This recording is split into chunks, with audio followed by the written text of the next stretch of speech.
ओम।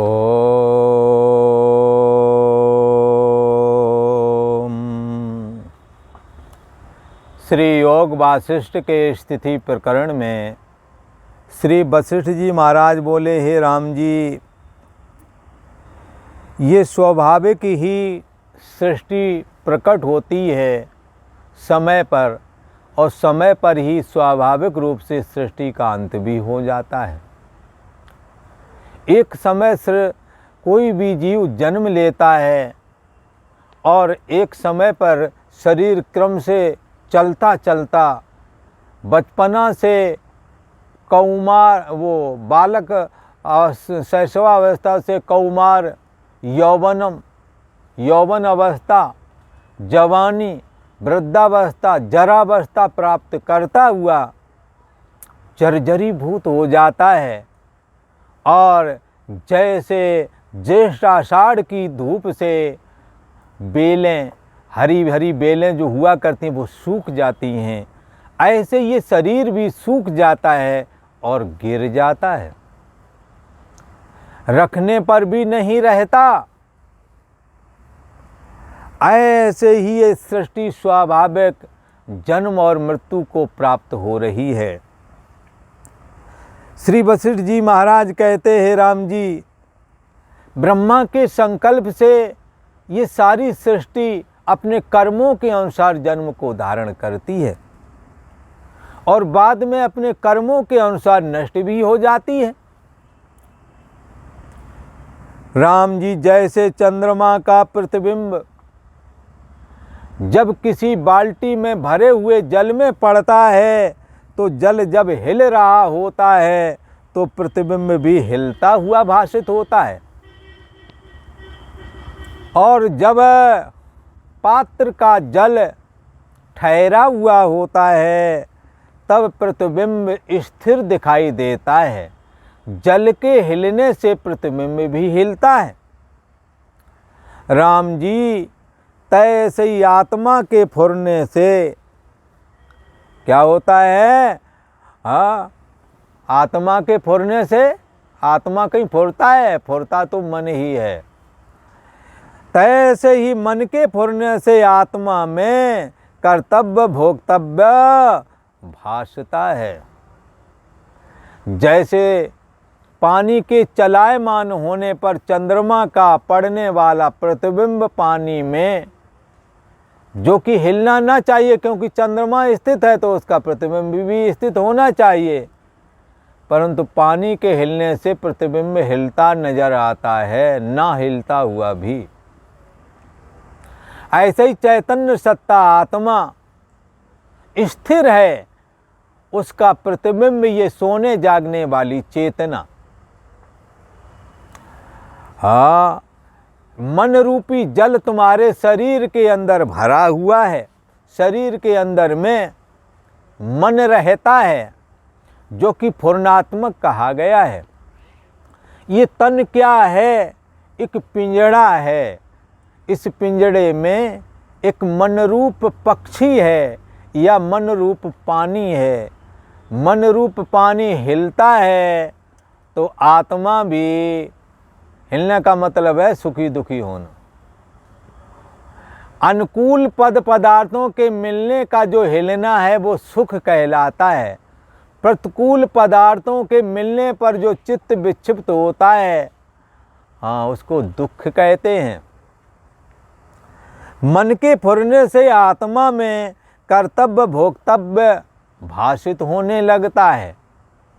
मैंने किया, मैं भोगूंगा। ये मन रूपी जल जो अंदर भोग की वासना से भरा हुआ है, ये भोग की वासना ऐसे मन रूप जल को हिला रही है, और उसमें आत्मा का प्रतिबिंब जो पड़ रहा है वो भी हिलता सा नजर आता है, ना हिलते हुए भी। जैसे तुम्हारे दर्पण का, तुम्हारे गर्दन ऊपर जो तुम्हारा मुख है उसका प्रतिबिंब जब दर्पण में पड़ता है तो दर्पण के हिलने से दर्पण के अंदर पड़ा हुआ प्रतिबिंब भी हिलता नजर आता है, जबकि जिसका प्रतिबिंब पड़ता है वो गर्दन के ऊपर स्थिर है, नहीं हिल रहा है। ये हिलने का एक भ्रम है। जब हिलने लगता है तो इसको दुख की स्थिति कही गई है, और जब स्थिर हो जाता है तो इसे सुख की स्थिति कही गई है।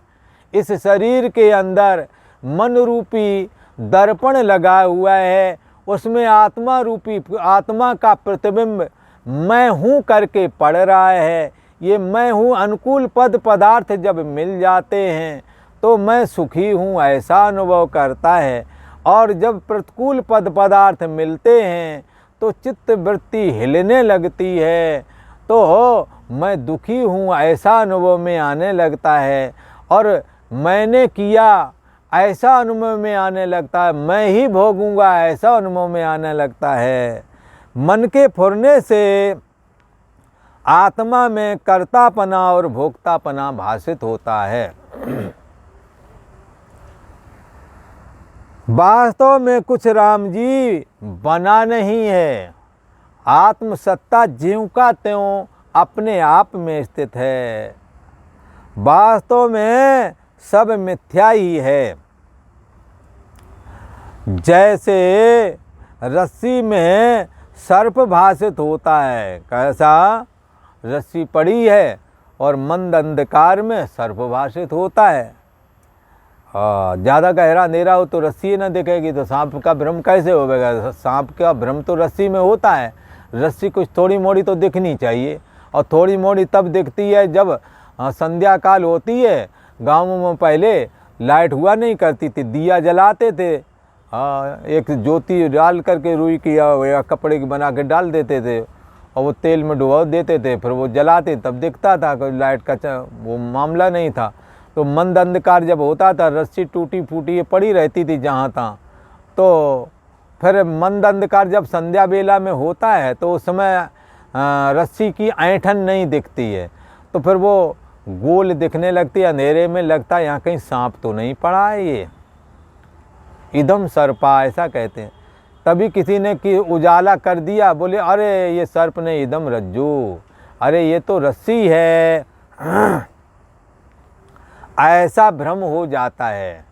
ऐसे ही जिनके अंदर संसार की और देहाभिमान की वासना पुष्ट हो चुकी है, जो संसार में ही रचे पचे हैं, और वो जो कामना से ग्रसित होकर के करते हैं, उन्हें लगता है कि मैंने किया है ये काम, और ये चीज़ हमने पैदा की है, इसका भोग भी मैं ही करूँगा। इस प्रकार से कर्ता और भोक्तापना आत्मा में ऐसे ही भाषित होने लगते हैं, ना होते हुए भी। जैसे कि रस्सी में सर्प ना होते हुए भी मंद अंधकार में सर्प का भ्रम हो जाता है रस्सी में। ऐसे ही चैतन्य सत्ता आत्मा का बोध ना होने की वजह से देहाभिमान से ग्रसित हैं। संसार की सत्यता दिलो दिमाग पर छाई हुई है, भोग पदार्थों के प्रति आकर्षण है। इसी की वजह से आत्मा अकर्ता और अभोक्ता होते हुए भी उसमें कर्ता और भोक्तापना आत्मा में दिखने लगता है। आत्मा कर्तृत्व भोक्तृत्व जो भ्रम है, इस भ्रम से रहित है। इससे हे भृगु, तुम जो क्रोध कर रहे हो ये ठीक नहीं है। तुम अपने को कर्ता भोक्तापने की ओर ले जा रहे हो तो तुम कर्ता भोक्तापने से रहित। तुम्हारा जो आत्मा है वो नित्य शुद्ध निर्लेप है, वरदान और श्राप से भी परे है। पर तुम देखो तो सही, क्रोध के अधीन होकर के, मोहित होकर के मुझको श्राप देने जा रहे हो, जबकि तुम्हारे जैसे पूर्व के भृगु बहुत हुए हैं पहले, जिनको मैं खा ही गया हूं। इसलिए क्रोध मत करो, तप नष्ट हो जाएगा। हमारा कुछ बिगड़ेगा नहीं, तुम्हारा तप नष्ट हो जाएगा। यह दुष्ट कर्म आपदा का कारण है ब्रह्मपुत्र। हे ब्रह्मा जी के पुत्र भृगु, तुम्हारा ये दुष्ट कर्म है और ये तुम्हारे लिए आपत्ति का कारण बनेगा। हमारे को श्राप देने का विचार छोड़ दो, हमारा कुछ बिगड़ेगा नहीं, तुम्हारी तपस्या खत्म हो जाएगी। हे मुनीश्वर, मैं तुमको यह वचन अपनी विभूति और अभिमान से नहीं कहता हूँ। कभी कभी तुम ये नहीं सोचना कि हमारी विभूति अधिक है और अभिमान से मैं बोल रहा हूँ, ऐसा नहीं सोचना। मैं कभी अभिमान नहीं करता हूँ। काल ने कहा, महाकाल ने कहा, मुझे अभिमान नहीं फुरता कभी भी, हमारे में अभिमान का लेस नहीं है, मैं निरभिमान हूँ और मैं स्वाभाविक ही ये बोल रहा हूँ तुम्हारे पर दया दृष्टि करके। हमने बहुतों को कहा, हमारे सामने बहुत ऋषि महर्षि आए, जन्म लिए और हमारे द्वारा मृत्यु को प्राप्त हो गए हैं। हे भृगु, यह स्वतः ईश्वर की नीति है, मैं उसी में स्थित हूँ।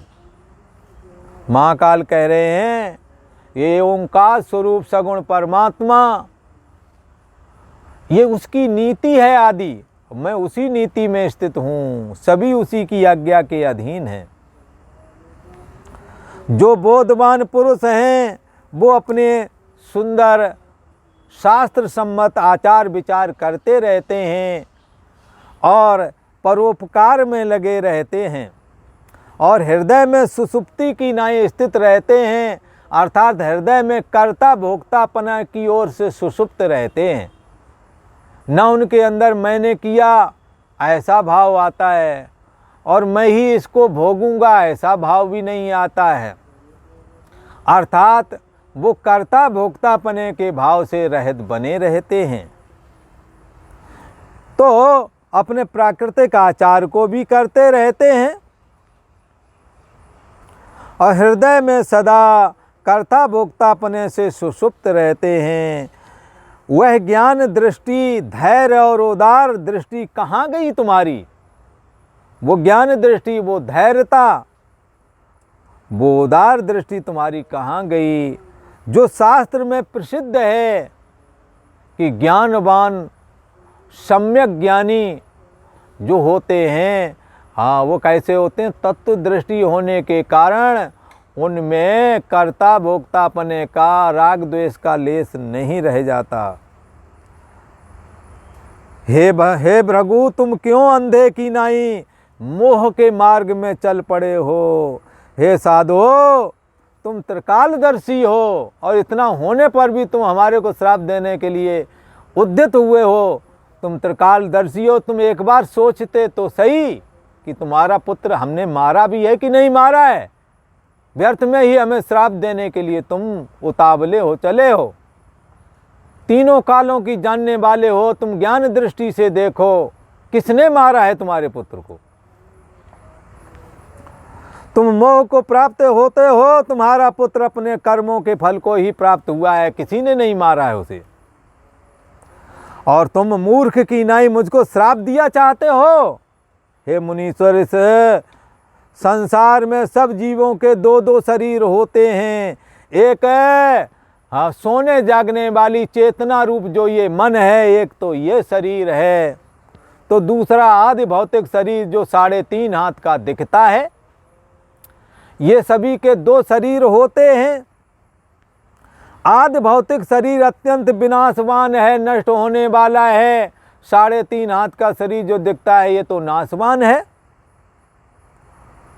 और क्षण क्षण बदलता है। कैसा है ये? नाशवान है और क्षण क्षण बदलता है, अत्यंत विनाशी है, नष्ट होता रहता है। जहाँ इसको मन प्रेरणा करता है वहीं ये शरीर जाता है और जहाँ मन प्रेरणा नहीं करता वहाँ नहीं जाता है। आपसे कुछ करता नहीं, अपने आप स्वयं कुछ कर नहीं सकता है। अंदर बैठा हुआ मन जैसा संकल्प करता है वैसा ये शरीर भी चेष्टा करने लगता है। हे भृगु, जैसे सारथी भला होता है, हाँ रथ हाँकने वाला सारथी जो हो रथवान, यदि भला होता है तो रथ को भले स्थान पर ले जाता है और जो सारथी रथ हाँकने वाला भला नहीं होता तो रथ को दुख के स्थान पर भी ले जाता है।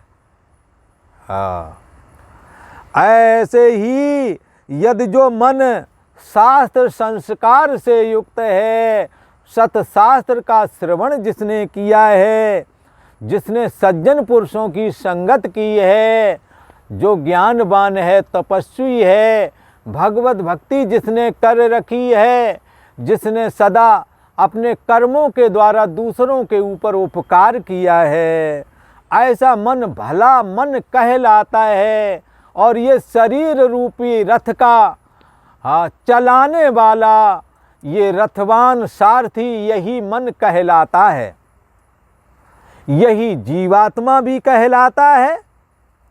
ये जो मन भला होता है तो यह भला मन उत्तम कर्म करके इस शरीर को उत्तम लोक में प्रकट कर देता है, स्वर्ग में स्वर्ग का शरीर प्रकट कर देता है, नरक में नरक वाला। गंदे कर्म करोगे यद मन रूप सारथी रथवान, रथ हाँकने वाला मन रूपी सारथी यदि गंदे विचारधारा वाला है तो तुम्हारे को नरक में ले जाएगा। उत्तम होगा, भला होगा तो स्वर्ग आदि उत्तम लोकों में ले जाएगा। और ये मन रूप सारथी, तुम्हारे शरीर रूपी रथ का जो मन रूप सारथी यदि दुष्ट होवेगा, पापात्मा होवेगा, तो ये क्या करेगा? ऐसे लोकों में ले जाएगा जहाँ कष्ट होता है। हे राम जी, जिसको मन सत करता है वही सत भासता है। यदि आपराधिक प्रवृत्ति वाले कर्मों को मन प्राथमिकता देगा तो उन्हीं को करने लगेगा, और यदि सत्कर्मों को प्राथमिकता देवेगा तो फिर सत्कर्मों को करके उत्तम लोक को प्राप्त कर लेवेगा। मन रूप सारथी फिर उत्तम लोक प्राप्त करा देगा। और यदि गंदे कर्म करोगे तो नरक आदि गंदे लोकों को प्राप्त कराएगा, जहाँ अतिशय कष्ट प्राप्त होवेगा।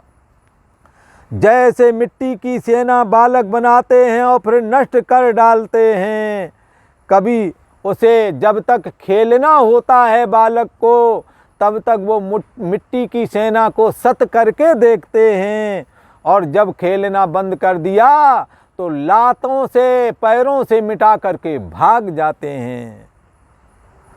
जैसे मिट्टी की सेना बालक बनाते हैं फिर नष्ट करते हैं, कभी सत करके उपयोग करते हैं और फिर नष्ट करते समय असत कर देते हैं। जिस प्रकार बालक करते हैं तैसे ही इस संसार को भी समझना चाहिए। ये मन भी वैसा ही करता है।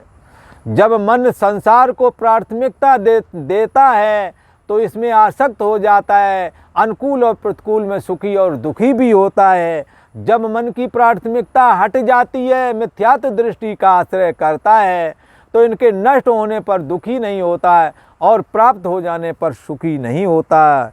हे राम जी, ये सब मन की ही कल्पना है। श्री वशिष्ठ जी महाराज कहते हैं कि हे राम जी, इस प्रकार से वो महाकाल ने महर्षि भृगु को समझाया और कहा, हे साधो, ये शरीर जो 3.5 हाथ का दिखता है यह पुरुष नहीं है। हे साधो, चित्त रूपी पुरुष है। जो चित्त करता है वह होता है, जो चित्त नहीं करता वह नहीं होता है। आज इतना ही।